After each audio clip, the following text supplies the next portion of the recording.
Hey, so in regards to the fall cases 2 and 3, what ethical principles are in conflict in this situation? It's the patient autonomy. Yeah, basically his preferences of how he'd want his care, um, and just his compliance and towards the uh meeting his needs and preferences and maintaining his dignity with the female nurse. How would you prioritize them?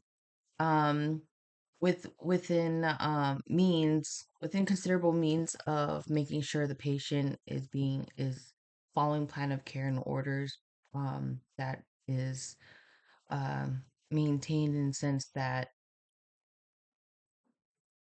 patient safety is always first. So what changes can we make to make sure that needs are being met, orders are being fulfilled, and patient safety is being met as well, and that he will comply and um, with the plan of care.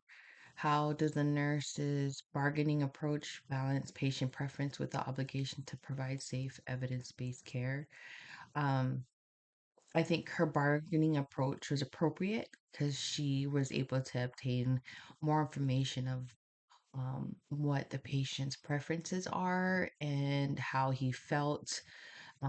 He was being a good advocate for himself, and she was being an active listener, um, in hearing what his needs are and figuring out a plan, a way to fulfill both needs, so that he could have proper care and safe care. What additional strategies could be used to promote patient safety while respecting culture or personal preferences?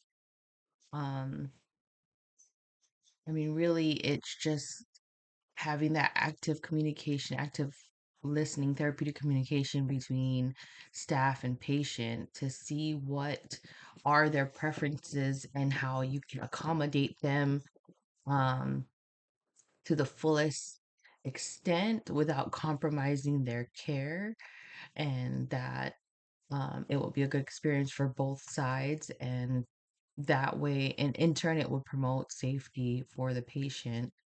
Um, So really it's just that active listening, the therapeutic communication, and finding out more information of what the personal preferences are for that patient. Um, and then probably listening in the patient's medical records so that way further staff will know what is needed or required by that patient, and that will that way it'll maintain consistency in his care. How could collaboration with health team members, family, and friends help Mr. Johnson's recovery progress? I think, like the saying, it takes a village.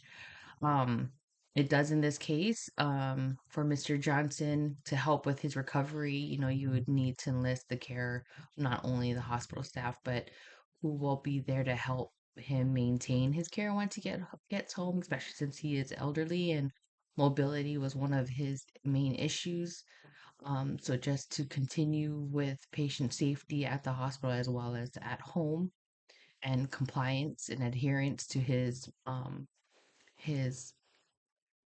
his health regimen to maintain um his care.